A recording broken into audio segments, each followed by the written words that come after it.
Bueno, vamos a retomar la segunda parte. La clase pasada vimos todo lo que era la introducción de vías metabólicas, de los distintos tipos de vías que habían, los distintos tipos de metabolismo, hablamos de anabolismo, de catabolismo, y empezamos con el metabolismo de los hidratos de carbono con sus primeras vías. ¿Se acuerdan que esquematizamos, que íbamos a ver cómo íbamos a estudiar este tipo de metabolismo? Y vimos una primera parte que era la glucogenogénesis y la glucogenólisis. Hicimos una pequeña introducción donde después de ingerir nosotros vamos a metabolizar hidratos de carbono que hemos ingerido. Entonces, ¿qué vamos a incorporar hidratos? Por ejemplo, un plato de fideo, un plato de pasta, pan o lo que sea. Eso tiene que digerir, es decir, por las enzimas digestivas. ¿Se acuerdan que en los hidratos las enzimas que actuaban eran la amilasa salival, que tenía muy poca duración? Luego teníamos la amilasa pancreática, que rompía los enlaces alfa 1,4 del almidón. En intestino teníamos la oligo 1,6-glucosidasa, que rompía los enlaces alfa 1,6 del almidón. Y ahí de esa manera nos quedaban las maltosas, que eran los disacáridos formados por dos glucosas. Luego teníamos las lactasa y la galactasa, la lactasa y la sacarasa, perdón, que rompían la sacarosa, liberando fructosa y glucosa, y la lactosa, que liberaba galactosa y glucosa. Luego todo eso iba a ser absorbido, ¿se acuerdan? En el intestino delgado, entraban al organismo por un contransporte de sodio con gasto energético, que era la bomba sodio-potasio ATPasa, que sacaba sodio, entraba potasio. Entraba la glucosa a la célula. Entonces, de acuerdo a las necesidades celulares, era lo que iba a suceder con esa glucosa. Si después de comer nosotros nos fuimos a dormir, ¿qué iba a pasar? Toda esa glucosa la íbamos a transformar en glucógeno. Ese proceso se llamaba glucogenogénesis. Y luego, cuando la célula necesitara ese glucógeno lo íbamos a nuevamente transformar en glucosa. Habíamos hecho un hincapié, habíamos puntualizado que habían órganos que tenían la capacidad de transformar la glucosa en glucógeno. Los más importantes eran hígado y músculo. ¿Y cuál era la diferencia entre estos dos? Que yo se los marqué y le dije, esta es pregunta de examen, que el hígado libera la glucosa formada a circulación sanguínea, y esa es la glucosa que mayor parte les llega al resto de los tejidos del organismo. Mientras que el músculo, ¿qué sucedía? No liberaba la glucosa, sino que la glucosa era para él. ¿Por qué? Porque había una enzima que se llamaba glucosa 6-fosfatasa, que no está en músculo, que era la enzima que liberaba el grupo fosfato de la glucosa 6-fosfato y era capaz de liberar glucosa sola. El músculo no tiene esa enzima, entonces una vez que entra a músculo, o sea, una vez que la glucosa llega a músculo, no puede ser liberada. Entonces, decimos que cuando la célula necesita glucosa, el glucógeno pasa a glucosa. Entonces yo necesito, en realidad si necesita glucosa, ¿qué es lo que necesita la célula? Energía. ¿Y de dónde va a sacar esa energía? De la glucosa. Pero para que esa glucosa se transforme en energía, ¿en qué la tengo que transformar? En ATP. ¿Cómo vamos a empezar este proceso para transformarla en ATP? Recuerden que la energía contante, el dinero que tenía en el bolsillo, era el ATP. Entonces, en esta glucólisis van a suceder estas determinadas. Vamos a tener una molécula de glucosa que tiene 6 átomos de carbono, que se va a transformar en 2 estructuras más pequeñas de 3 átomos de carbono cada una, que se llama piruvato. En el transcurso de esta ruptura, vamos a ver que hay una etapa donde incorporamos ATP, es decir, invertimos ATP, ¿sí?, que se va a transformar en ADP. Vamos a tener coenzimas, que son NAT, que son las que van a recibir los equivalentes de reducción de las sustancias que se van a oxidar. Recordemos, definición importante. Oxidación, cuando hablábamos de oxidación en la parte inorgánica, decíamos que se pierde un electrón en la parte inorgánica. En la parte biológica, que era ceder un hidrógeno. Y la reducción era la sustancia que recibía un hidrógeno. Entonces este NAD, que acá está oxidado, va a aceptar un hidrógeno y se va a reducir. Y luego tenemos otra etapa donde vamos a partir de ADP generar ATP, es decir, hay una parte donde se genera energía. Esta glucólisis entonces va a estar dividida en dos fases muy delimitadas, donde vamos a producir piruvato y energía en forma de ATP. Empezamos. Primera parte, o primera fase, y la segunda fase. En la primera fase, ¿qué vamos a encontrar? Dos fosforilaciones que van a generar dos triosas. Partamos de la glucosa, que tiene 6 átomos de carbono, y vamos a llegar a 2 triosas fosfatos, es decir, dos estructuras con 3 átomos de carbono. Ustedes me ven porque yo gesticulo y no sé si me están viendo. Sí, profe. Luego, Sí, profe. Sí, bien. No me veo yo, entonces no sé. La segunda, y después vamos a tener una fase preparatoria donde, como recién les dije, se invierte energía para formar compuestos de alto contenido energético que luego van a entrar en esta segunda fase para liberarla. Estos compuestos que están en esta primera fase, que una vez que están generados no pueden salir de la célula y son más reactivos que la glucosa. Entonces son más sencillos de que se rompa esa estructura para liberar energía. ¿Qué pasa en la segunda etapa? Las triosas se oxidan, vamos a dar origen a compuestos de alta energía y se produce la síntesis de ATP. Si hay ATP, si yo puedo producir ATP, ¿qué voy a hacer? Voy a tener rédito energético, es decir, gané energía. ¿Qué es el fin? El fin de la vida de la glucosa, su espíritu es formar energía, es decir, que transformarse en ATP.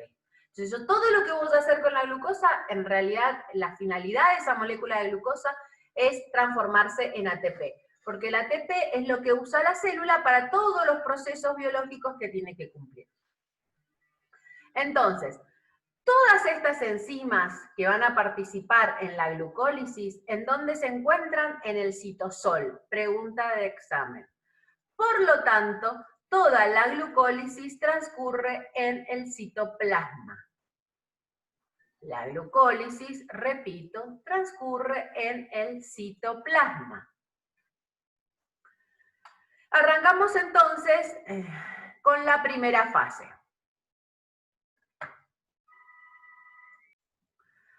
Entonces vamos a empezar a detallar la primera fase.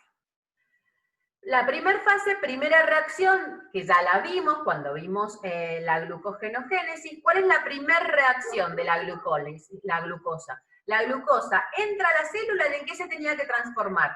En glucosa 6-fosfato. Recuerden que también se los dije, pregunta de examen. ¿Por qué la glucosa se tiene que transformar en glucosa 6-fosfato? Habían dos razones fundamentales. Una, porque la glucosa 6-fosfato quedaba atrapada en la célula y no podía salir. Y la segunda, hace que la concentración de glucosa dentro de la célula sea baja, porque la glucosa, al transformarla en glucosa 6-fosfato, cambia su estructura, entonces para la célula no tiene glucosa, y permite que siga entrando glucosa. Recuerden que todas las células, su tesoro más preciado es la glucosa, ¿por qué? Porque la tienen que transformar en ATP. El ATP es fundamental para que la célula viva. Recuerden que solamente habían dos tipos de células que podían almacenar esa glucosa en forma de glucógeno, en su gran mayoría. Hay otros tejidos, pero en su gran mayoría son hígado y músculo. Bien, entonces esta reacción ya la vimos, participa una enzima, que son generalmente las hexoquinasas, y la glucoquinasa, que se encuentra en el hígado, que participa en el hígado. Hay consumo de ATP, es decir, una molécula de ATP cede un grupo fosfato para formar glucosa 6-fosfato. Si acá se rompe una estructura de ATP, ¿qué va a pasar? Vamos a tener una liberación de energía. Por lo tanto, ¿qué tipo de reacción tengo? Irreversible. Es decir, yo acá rompí estructura, perdí energía, entonces este compuesto es difícil que vuelva a glucosa. Una vez que tengo la glucosa 6-fosfato, que es una reacción muy importante, aparece la fructosa 6-fosfato. Glucosa y fructosa, recuerden que eran exosas, la única diferencia es que la glucosa tenía un grupo aldehído y la fructosa un grupo cetona. Entonces, básicamente, ¿qué se produce? Una isomerización, es decir, va a pasar la glucosa 6-fosfato a la fructosa 6-fosfato. En realidad, lo que va a cambiar es el grupo carbonilo. Entonces, si hay una isomerización, ¿qué tipo de enzima tengo? Una isomerasa. El tercer paso es la fosforilación de la fructosa 6-fosfato. Si yo fosforilo, ¿qué hago? Incorporo un grupo fosfato extra. Si incorporo un grupo fosfato extra, ¿de dónde lo voy a sacar? Del ATP. Es decir, se rompe la estructura del ATP, se libera energía y se incorpora otro grupo fosfato para formar la fructosa 1,6-bifosfato. Esta enzima, la fosfofructoquinasa, ¿qué hace? Fosforila el carbono 1, que lo teníamos acá libre, de la fructosa 6-fosfato. Hay consumo de ATP, por lo tanto tengo, como bien les dije recién, una reacción irreversible. Vimos la 1 que era irreversible, la 3 que es irreversible, o sea que yo acá ya invertí 2 moléculas de ATP. ¿Qué va a pasar con esa fructosa 1,6-bifosfato? Esta fructosa 1,6-bifosfato, acá está mal puesto el nombre, falta el 1, se va a romper, porque es una molécula que tiene gran contenido energético. Entonces, mediante una aldolasa, que es una liasa, es decir, una enzima que produce una ruptura, se van a formar dos estructuras, la fructosa tiene 6 átomos de carbono, se van a formar dos triosas, que son el gliceraldehído 3-fosfato, 2 moléculas. Entonces, van a ver que queda un grupo fosfato en cada gliceraldehído, que se produce una ruptura. Por eso decimos que la aldolasa es una liasa. Bien.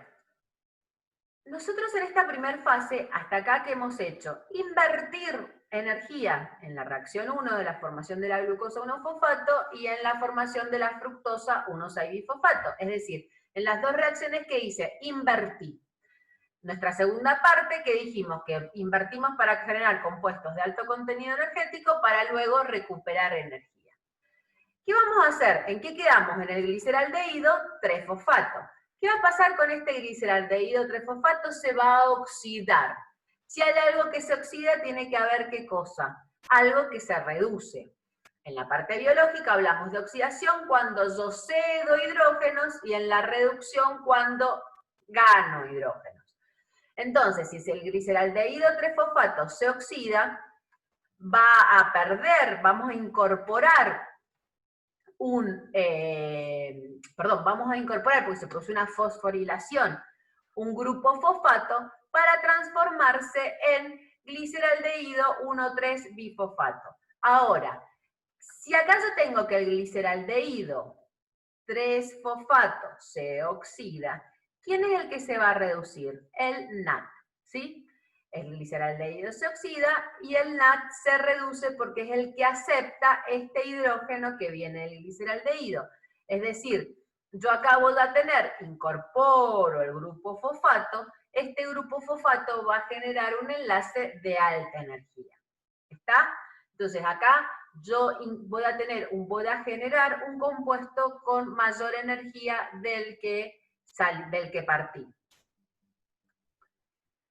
¿Qué va a pasar con este compuesto que yo generé, el 1,3-bifosfoglicerato? ¿Qué va a pasar con esto?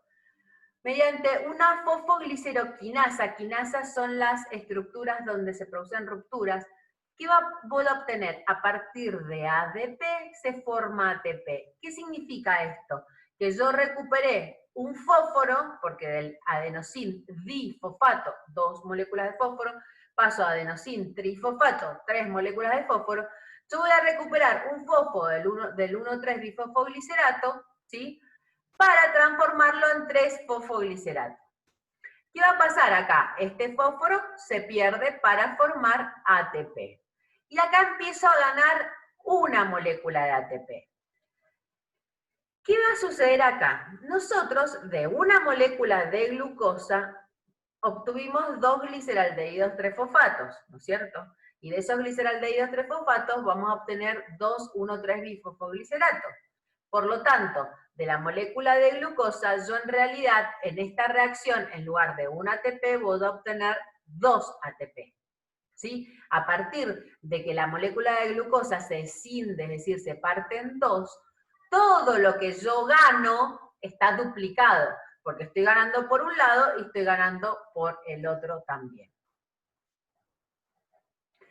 ¿Qué pasa con este 3-fosfoglicerato? Se va a transformar en 2-fosfoglicerato. ¿Qué tipo de reacción va a ser esta? Ya nos podemos dar cuenta. Solamente cambia de lugar el fósforo que está en el carbono 3 al carbono 2, es decir, que es una isomerización. Como todas las isomerizaciones, en su gran mayoría, o por lo menos casi todas las que nosotros hemos visto, son reacciones reversibles.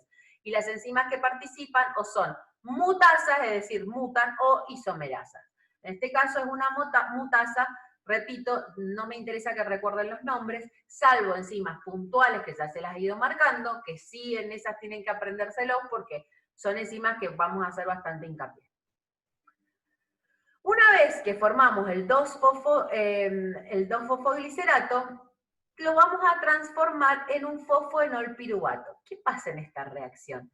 Cada vez que ustedes vean este simbolito significa que vamos a generar un enlace de alta energía. Y si ustedes se fijan, mediante esta enzima, la enolasa, se forma un doble enlace pegado a un grupo carbonilo, porque esto es un grupo fosfato. Esta intersección de enlaces, no intersección, sino esos enlaces consecutivos, hacen que este compuesto sea un compuesto muy rico en energía. Entonces, este fosfoenolpiruvato, al ser un compuesto que es rico en energía, tiene la capacidad de generar, de liberar esa energía para formar ¿qué cosa? Siempre que voy a formar ATP. Entonces vamos a pasar a la segunda fosforilación a nivel de sustrato a partir del fosfoenolpiruvato. Esta reacción es sumamente importante y vamos a ver enseguida por qué, pero presten atención. Este fosfoenolpiruvato, dijimos que teníamos un enlace de alta energía por una piruvatoquinasa, ¿se acuerdan las quinasas que formábamos ATP? Va a romper este enlace de alto contenido energético, pierde la molécula de fósforo, que es incorporado tanto la energía como el fósforo para formar una molécula de ATP y transformarse en piruvato. Nosotros habíamos dicho, cuando iniciamos la clase pasada, que vimos el resumen, dijimos que la glucólisis era la formación a partir de glucosa para formar piruvato. Entonces acá, en teoría, terminaríamos con la glucólisis, es decir, formamos una segunda molécula de ATP que está duplicada, es decir, que los 2 ATP que formamos en esta segunda etapa en realidad son 4. ¿Qué va a pasar cuando yo tengo el piruvato y no tengo consumo de energía? ¿Qué va a suceder? O sea, no tengo consumo de oxígeno. Voy a tener una enzima que se llama lactato deshidrogenasa, que ¿qué va a hacer? Va a reducir al piruvato para transformarlo en lactato. Si el piruvato se reduce, tiene que haber alguien que se oxide, es decir, alguien que pierda el equivalente de reducción, o sea, el hidrógeno, que es el que va a capitalizar el piruvato para transformarse en lactato. Entonces, el NAD que está reducido se va a transformar en NAD oxidado. Y el piruvato, que de alguna manera está oxidado, se va a reducir para transformarse en lactato. Esta reacción es sumamente importante porque es lo que permite que la glucólisis continúe cuando yo no tengo consumo de oxígeno. Es sumamente importante a nivel funcional, porque este NAD, ¿se acuerdan? La oxidación del gliceraldehído 3-fosfato, que se oxidaba, utilizaba como coenzima el NAD. Va a llegar un punto que ese NAD se va a agotar y si no es reoxidado, que sucede generalmente en la cadena respiratoria, lo vemos enseguida, si no hay cadena respiratoria, es decir, que estamos en anaerobiosis, la glucólisis se interrumpiría y no se puede interrumpir. Entonces hay un mecanismo alternativo que es reducir el piruvato, oxidar el NAD y la glucólisis continúa. Y esto obviamente es lo que explica la producción de lactato, o conocido también antiguamente como el ácido láctico, en músculo cuando hay un ejercicio muy intenso que no permite que la cantidad de oxígeno sea suficiente. Si nosotros tuviéramos que hacer un resumen de esta vía, vamos a pausar. Bien. Entonces, resumimos. La glucólisis, ¿de qué compuesto comienza? Glucosa. Cada vez que estudien las vías metabólicas, no solamente de glúcidos, sino todas, tengan presente, escríbanse aparte de qué compuesto empiezan y a qué compuesto llegan. Porque eso los va a ayudar y sobre todo a entender el proceso, más allá de los pasos. Entonces, partimos de la glucosa. ¿Y a dónde tengo que llegar? A piruvato o en su efecto a lactato. La glucosa, primer paso. ¿Cuál es el primer paso que sucede cada vez que la glucosa entra en la célula? ¿Se transforma en qué? En glucosa 6-fosfato con una glucoquinasa en el caso de hígado o una exoquinasa en cualquier otro tejido. Hay consumo de ATP, es decir que tenemos una reacción irreversible, una reacción exergónica. ¿Qué pasaba con esta glucosa 6-fosfato? Se transformaba en una fructosa 6-fosfato por una fosfoglucoisomerasa. Reacción que no tiene gran importancia, pero bueno, sucede. ¿Qué pasaba con esta fructosa 6-fosfato? Mediante una fosfofructoquinasa se transformaba en una fructosa 1,6-bifosfato, es decir, incorporamos otro grupo fosfato. Y esta fructosa 1,6-bifosfato se rompía la molécula, acuérdense que la aldolasa era una liasa, generando gliceraldehído 3-fosfato, es decir, acá se forman dos compuestos. Fructosa tiene 6 átomos de carbono y el gliceraldehído tiene 3, es decir, esta estructura se parte en dos. Acá tenemos la primer fase donde invertimos ATP. ¿Qué pasa en la... hay gasto de energía, ¿sí? A eso me refiero a que invierto ATP. Vamos a entrar entonces en la segunda fase. ¿Qué pasaba con este gliceraldehído 3-fosfato? Se oxidaba, ¿se acuerdan? Entonces, si se oxidaba para transformarse en 1,3-bifosfoglicerato. Entonces, si el gliceraldehído se oxida, pasa de la estructura un aldehído a un ácido, grupo carbonilo a grupo carboxilo, oxidación, necesito algo que se reduzca. ¿Quién se va a reducir? El NAD, que pasa de NAD oxidado a NAD reducido.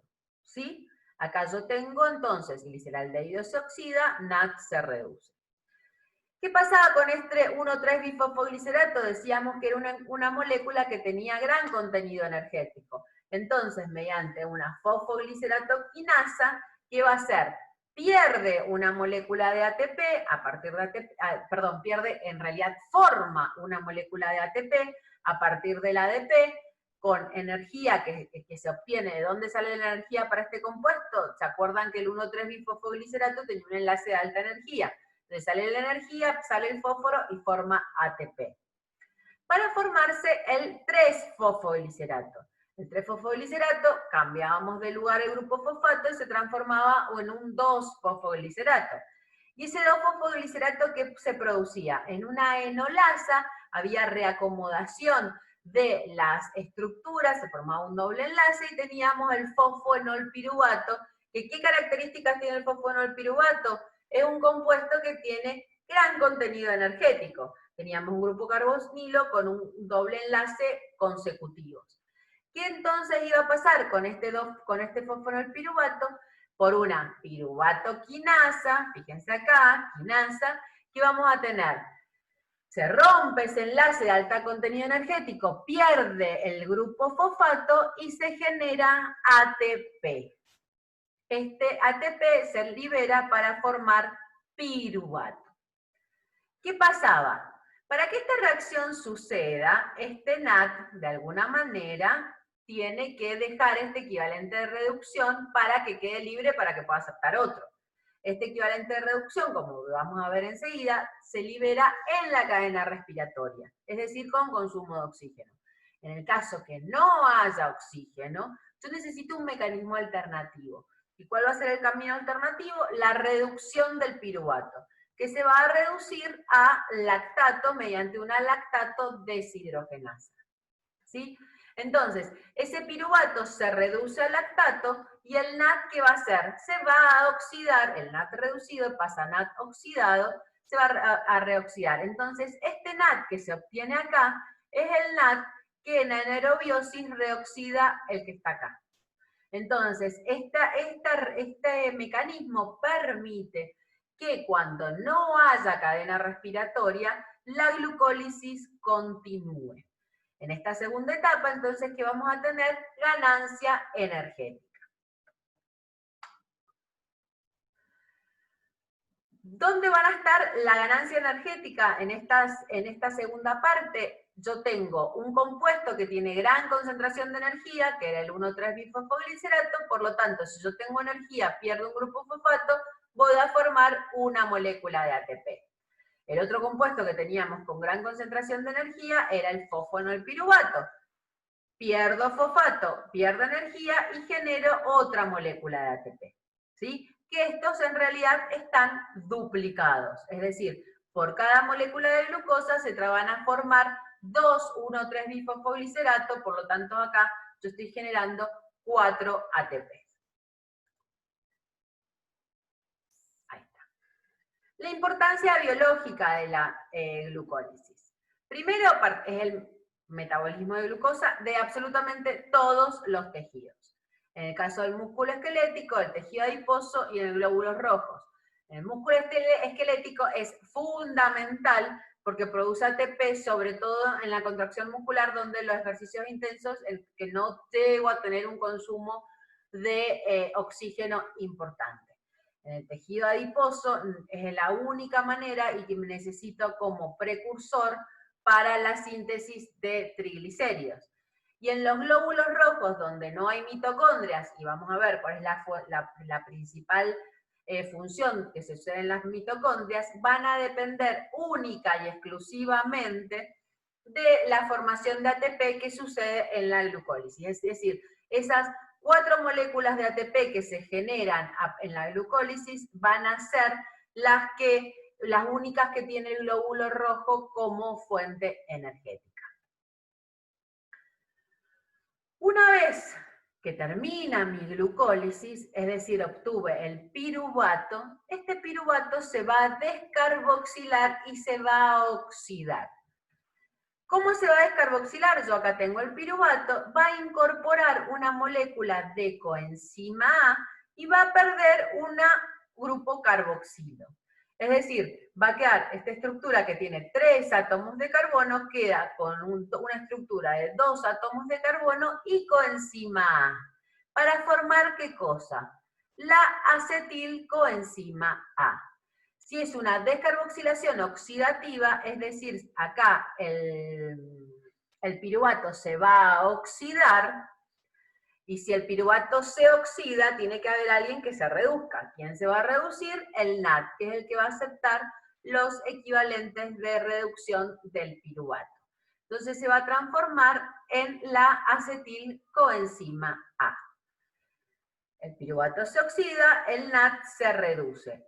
Ahora, esta reacción, yo no tengo un mecanismo alternativo que me reoxide este NAT. Sí o sí tiene que ir a dar a la cadena respiratoria. Por lo tanto, esta reacción sucede sí o sí en aerobiosis. La descarboxilación oxidativa no sucede en anaerobiosis, es decir, no sucede sin consumo de oxígeno. ¿Por qué? Pregunta de examen. Porque el NAT que está reducido no tengo un mecanismo alternativo que me lo reoxide para que siga participando como coenzima en esta reducción.